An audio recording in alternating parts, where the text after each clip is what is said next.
Bismillahirrahmanirrahim. Assalamualaikum warahmatullahi wabarakatuh. Ba'da salam, semoga segala aktivitas kita bernilai ibadah di sisi Allah Subhanahu wa taala.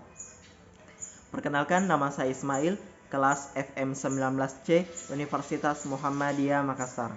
Pada kesempatan kali ini saya akan menjelaskan mengenai rujukan yang diberikan.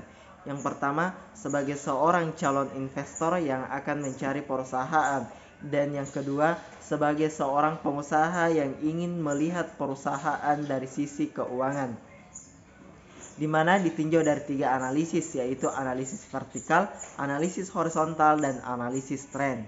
Sebelum saya membahas mengenai rujukan yang diberikan, terlebih dahulu kita harus mengetahui pengertian dari ketiga analisis tadi.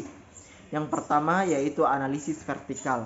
Analisis vertikal membandingkan masing-masing pos dalam periode berjalan dengan jumlah total pada laporan yang sama, dapat bermanfaat untuk menyoroti hubungan yang signifikan dalam laporan keuangan. Metode analisis vertikal atau statis adalah metode analisis yang dilakukan dengan cara menganalisis laporan keuangan pada satu periode tertentu dengan membandingkan antara pos yang satu dengan pos yang lainnya pada laporan keuangan yang sama. Yang kedua yaitu analisis horizontal.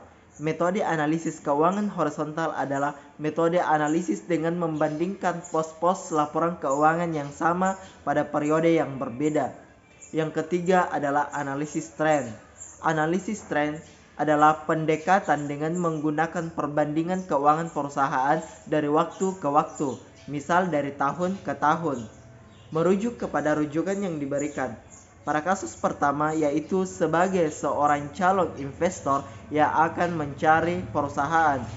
Di sini saya memilih menggunakan analisis tren karena kita mampu mengetahui tendensi atau kecenderungan keadaan keuangan suatu perusahaan di masa yang akan datang, baik kecenderungan akan naik, turun maupun tetap.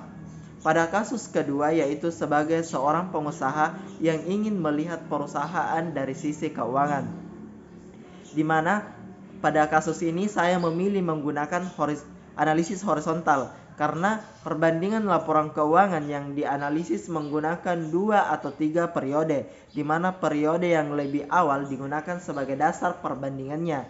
Analisis ini digunakan dengan melihat persentase penurunan dan kenaikan pos-pos laporan keuangan dari periode yang dibandingkan.